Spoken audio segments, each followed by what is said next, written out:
प्रतिनिधि सभा समानुपातिक तर्फ करिब 60 लाख मतगणना हुँदा राष्ट्रिय स्वतन्त्र पार्टी अग्रस्थानमा रहेको छ। राष्ट्रिय स्वतन्त्र पार्टीले करिब 49% मत पाउँदै यही अनुपात कायम रहे करिब 60 सिट पाउन सक्ने अनुमान गरिएको छ। त्यसैगरी नेपाली कांग्रेसले करिब 16.5% मत सहित 20 सिट, नेकपा एमालेले 14% मत सहित करिब 18 सिट, नेपाल कम्युनिस्ट पार्टीले 7% मत सहित करिब 8 सिट र राप्रपाले 3.5% मत सहित करिब 4 सिट पाउन सक्ने देखिएको छ भने श्रम संस्कृति पार्टीले हालसम्म 3% को थ्रेसहोल्ड पार गर्न सकेको छैन। भदौ 23 र 24 को घटनाबारे गठन गरिएको जाँचबुझ आयोगले प्रतिवेदन सरकारलाई बुझाएको छ र मन्त्री परिषदले त्यसबारे अध्ययन सुरु गरेको छ। प्रतिवेदनमा तत्कालीन प्रधानमन्त्री केपी शर्मा ओली, गृह मन्त्री रमेश लेखक र सञ्चार मन्त्री पृथ्वी सुब्बा गुरुङको भूमिका विश्लेषण गर्दै कारबाही सिफारिस गरिएको स्रोतले जनाएको छ। साथै केही प्रहरी अधिकारी र घटनामा संलग्न व्यक्तिमाथि पनि कानून अनुसार कारबाहीको सिफारिस गरिएको बताइएको छ। हाल प्रतिवेदन सीलबन्दी अवस्थामा रहेको र मन्त्री परिषद बैठकले खोलिसकेपछि थप निर्णय हुने बताइएको छ। भोजपुरमा श्रम संस्कृति पार्टीका ध्रुवराज राईले 16,663 मत सहित विजय हासिल गर्दै एमाले सचिव शेरधन राईलाई पराजित गरेका छन्। शेरधनले 14,750 मत पाए भने पहिले एमालेमै रहेका ध्रुव राईलाई महाधिवेशन प्रतिनिधि बन्न नदिएको विवादपछि उनले पार्टी छाडेका थिए। अन्ततः उनले आफ्नै पूर्व राजनीतिक गुरु शेरधन राईलाई हराउँदै संसद यात्रा तय गरेका छन्। यस शेरधन राईको लगातार दोस्रो चुनावी हार हो। यसपटकको प्रतिनिधि सभा निर्वाचनमा धेरैजसो प्रमुख दलका अध्यक्ष तथा सभापतिहरू पराजित भएका छन्। रासप सभापति रवि लामिछाने र नेकपा संयोजक पुष्पकमल दाहाल प्रचण्ड मात्र विजय भएका छन् भने श्रम संस्कृति पार्टीका हर्कसम्पङ जित नजिक छन्। एमाले अध्यक्ष केपी शर्मा ओली, कांग्रेस सभापति गगन थापा, राप्रपा अध्यक्ष राजेन्द्र लिङदेल, जसपा अध्यक्ष उपेन्द्र यादव, जनमत अध्यक्ष सीके राउत, राष्ट्रिय मुक्ति पार्टीका राजेन्द्र महतो तथा उज्यालो नेपाल पार्टीका कुलमान घिसिङ भन्ने चुनावमा पराजित भएका छन्। यस परिणामले राष्ट्रिय स्वतन्त्र पार्टीको लहरले पुराना दलका शीर्ष नेताहरूलाई चुनौती दिएको देखिएको छ। प्रतिनिधि सभा निर्वाचनमा 388 महिला उम्मेद्वार प्रतिस्पर्धामा उत्रिए पनि 14 जना मात्र विजय भएका छन्। निर्वाचन आयोगका अनुसार राष्ट्रिय स्वतन्त्र पार्टीबाट 13 र नेपाली कांग्रेसबाट 1 महिला उम्मेद्वार निर्वाचित भएका हुन्। कांग्रेसबाट दैलेख एकी बसना थापा विजय भएकी छन् भने अन्य 13 जना महिला रासपाबाट संसद पुगेका छन्।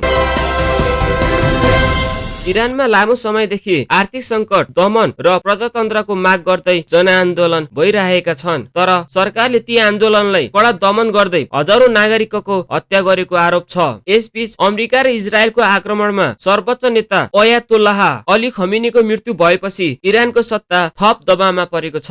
विश्लेषणहरूको अनुसार बाहिरी युद्ध मात्रैबाट शासन परिवर्तन सम्भव नहुन सक्छ, तर आन्तरिक आन्दोलन, आर्थिक संकट र सैन्य संरचनामा फुट आए सत्ता परिवर्तन सम्भावित हुन सक्छ।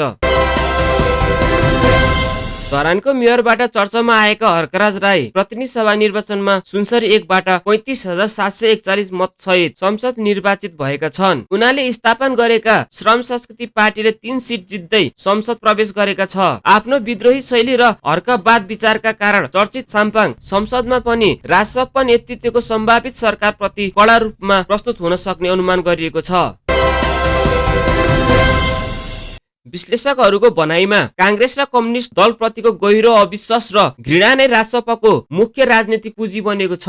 जेनजी आन्दोलनपछि पुराना दलहरू विचारहीन, भ्रष्ट र जनताबाट टाढिएका शक्तिका रूपमा खारेज हुँदा त्यसको फाइदा राजसपाले उठाएको लेखमा उल्लेख छ। लेखले डिजिटल माध्यम, बालेनको छवि र सामाजिक सञ्जालको प्रभावबाट राजसपाले यही जनआक्रोशलाई ठूलो जनमतमा रूपान्तरण गरेको निष्कर्ष निकालेको छ। साथै अब मुख्य प्रश्न राजसपाले यो जनमत लोकतन्त्र बलियो बनाउन प्रयोग गर्छ कि नयाँ प्रकारको सत्ता केन्द्रित राजनीति गर्न भन्ने रहेको औँल्याइएको छ। प्रतिनिधि सभा निर्वाचनमा केही क्षेत्रमा ठूलो मतान्तर भए पनि 9 वटा क्षेत्रमा 1000 भन्दा कम मतान्तरमा हार जित भएको छ। सबैभन्दा कम अन्तर ओखलढुङ्गा 1 मा 5 मत मात्र रहेको छ, जहाँ रासपाका विश्वराज पोखरेल विजयी भए। सिन्धुली 1, बागलुङ 2, गुल्मी 2, तेह्रथुम 1, दैलेख 1, बाजुरा 1, पाछुम 1 र डोटी 1 मा पनि 500 देखि 800 मतान्तर भित्र परिणाम तय भएको छ। यसले केही निर्वाचन क्षेत्र निकै प्रतिस्पर्धात्मक र थिलर बनेको देखिएको छ। विश्लेषकहरूको अनुसार पछिल्लो चुनावले नेपालका राजनीतिमा नयाँ युग सुरु गर्न सक्ने संकेत दिएको छ। विश्लेषक विष्णु सापकोटाले एमालेको हारको जिम्मेवारी लिएर केपी शर्मा ओलीले पद छाड्नु पर्ने तर कांग्रेस सभापति गगन थापालाई अझै परीक्षणको अवसर दिनुपर्ने बताएका छन्। विश्लेषक झलक सुवेदीका अनुसार जनताले मतपेटिका मार्फत मौन विद्रोह व्यक्त गरेका हुन्। त्यस्तै अंगराज तिमेल सिन्हाले बालेन नेतृत्वका सभापति सरकार सामु सुशासन र विकास अघि बढाउने अभूतपूर्व अवसर आएको बताएका छन्। नेपालको संसदीय निर्वाचन इतिहासले महिला प्रति दलहरूको अनुदार चरित्र देखाइएको विश्लेषण गरिएको छ। कुल मतदाता मध्ये झण्डै 49% महिला भए पनि प्रत्यक्षतर्फ महिला उम्मेद्वार अत्यन्त कम छन्। यसपटक 3406 उम्मेद्वारहरू मध्ये 388 मात्र महिला थिए। हालको निर्वाचनमा रासपाबाट 13 र कांग्रेसबाट 1 गरी 14 महिला मात्र निर्वाचित भएका छन्। 2015 सालदेखि हालसम्मको निर्वाचन तथ्याङ्कले महिलालाई अझै पनि प्रत्यक्ष राजनीतिमा पछाडि राखिएको देखाउँछ। 2079 को प्रतिनिधि सभा चुनावमा 4 जनाको मृत्यु र 23 जना घाइते भएका थिए। तर यसपटकको निर्वाचन 1 जना पनि घाइते नभई शान्तिपूर्ण रूपमा सम्पन्न भएको छ। सुरक्षा निकायका अनुसार प्रहरी, सेना र अन्य सुरक्षा संयन्त्रको प्रभावकारी व्यवस्थापनको कारण मतदान प्रक्रिया व्यवस्थित र सुरक्षित बनेको हो। यस कारण अहिलेको निर्वाचनलाई सुरक्षाका दृष्टिले ऐतिहासिक रूपमा सफल चुनाव मानिएको छ। भारतले आईसीसी टी20 विश्वकप 2026 को उपाधि जित्दै लगातार 13 र समग्रमा 13 पटक विश्वकप जितेको छ। फाइनलमा भारतले न्युजिल्यान्डलाई 96 रनले पराजित गर्दै उपाधि रक्षा गर्यो। भारतले 255 रन बनाउँदा न्युजिल्यान्ड 159 रनमै अल आउट भयो। भारतका सञ्जु सैमसन 89 रन सहित उत्कृष्ट रहे भने जसप्रति बुमराहले 4 विकेट लिए। नुवाकोट 1 मा राष्ट्रिय स्वतन्त्र पार्टीका विक्रम तिमल सिन्हा 22609 मत सहित विजय भएका छन्। उनले नेपाली कांग्रेसका डाक्टर प्रकाश शरण महतलाई 18597 मतमा रोक्दै पराजित गरेका हुन्। यस क्षेत्रमा नेकपाका हित बहादुर तामाङ 13 र एमालेका बद्री मैनाली चौथो भएका छन्। 72 मा चुनाव लडेका मध्य प्रदेशका पूर्व मुख्यमन्त्री सतीश कुमार सिन्हाको जमानत जफत भएको छ। रासपाका रामजी यादव 28404 मत सहित विजय हुँदा सिंहले 3557 मत मात्रै पाए। कुल सदर मतको 10% नपुग्दा सिंह सहित 30 उम्मेद्वारको जमानत जफत भएको निर्वाचन परिणामले देखाएको छ।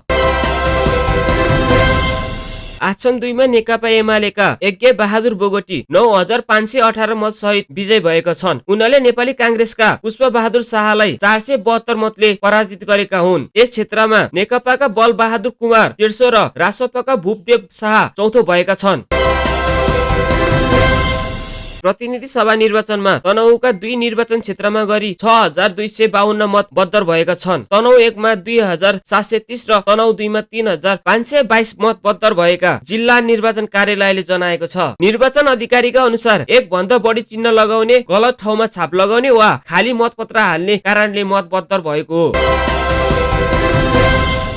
नेपालमा सुनको भाउ तोलामा 3500 रुपैयाँले बढेर 3,16,900 रुपैयाँ पुगेको छ। अघिल्लो दिन सुन 3,13,400 रुपैयाँमा कारोबार भएको थियो। त्यस्तै चाँदीको भाउ पनि 30 रुपैयाँ बढेर प्रति तोला 5,475 पुगेको छ। इलाम 1 मा नेपाली कांग्रेस र श्रम संस्कृति पार्टी बीच कडा प्रतिस्पर्धा देखिएको छ। कांग्रेसका निश्लक राई 10,849 मत सहित 198 मतले अग्रतामा छन् भने श्रम संस्कृतिका लिम्बुले 10,651 मत पाएका छन्। यस क्षेत्रमा एमालेका काजीमान कागते 13 र रासपाका विमल गदाल चौथो स्थानमा रहेका छन्। नुवाकोटका दुवै प्रतिनिधि सभा क्षेत्रमा राष्ट्रिय स्वतन्त्र पार्टी विजय हुँदै क्लिन स्वीप गरेको छ। नुवाकोट 1 मा विक्रम तिमल सेनाले कांग्रेसका प्रकाश शरण महतलाई पराजित गरे भने नुवाकोट 2 मा अच्युतम लामिछानेले कांग्रेसका जगदीश्वर नरसिंह केसीलाई फराकिलो मतन्तरले हराए। यस परिणामले नुवाकोटमा पुरानो दलका प्रभाव कमजोर हुँदै रासपाका उदय स्पष्ट देखिएको छ।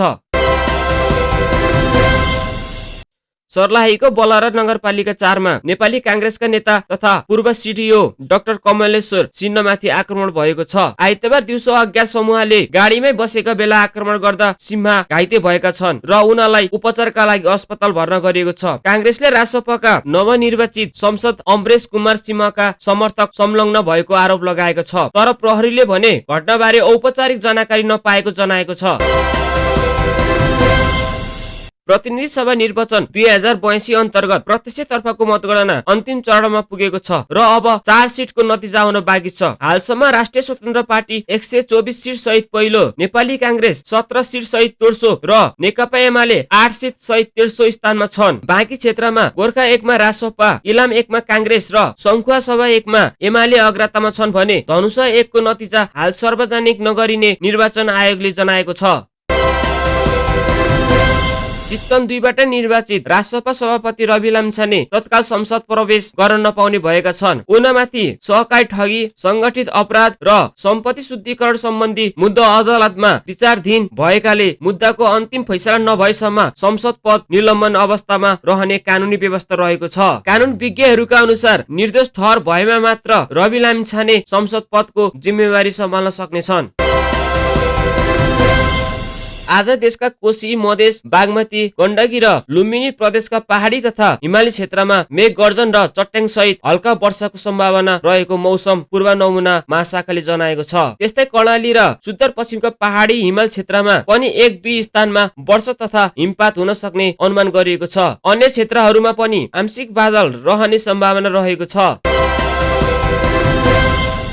जेनजी आन्दोलनपछि भएका प्रतिनिधि सभा निर्वाचनमा 30 वर्ष मुनिका 8 जना युवा उम्मेद्वार संसद निर्वाचित भएका छन्। यी मध्ये अधिकांश राष्ट्रिय स्वतन्त्र पार्टीका युवा नेता रहेका छन्। मकनपुर 2 का 25 वर्षीय प्रशान्त उप्रेती कान्छो संसद बनेका छन्। त्यस्तै केपी खनाल, मनिष खनाल, सुलभ खरेल, बब्लु गुप्ता, सस्मित पोखरेल, निशा डङ्गी र आरएन राई पनि 30 वर्ष मुनिका निर्वाचित संसद हुन्।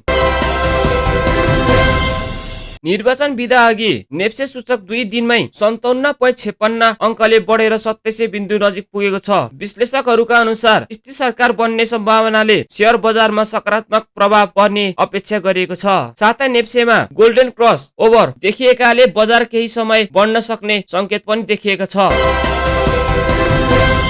लुम्बिनी प्रदेशका 26 प्रतिनिधि सभा सिट मध्ये राष्ट्रिय स्वतन्त्र पार्टीले 21 सिट कायम गरेको छ। रूपन्देहीका 5, दाङका 3, नवलपरासी, पश्चिम गुल्मी र बर्दियाका 2 सिट सहित धेरै जिल्लामा रासपाले क्लिन स्वीप गरेको छ। यस चुनावमा एमालेका शीर्ष नेता विष्णु पौडेल, शंकर पोखरेल र गोकर्ण विष्ट समेत पराजित भएका छन्।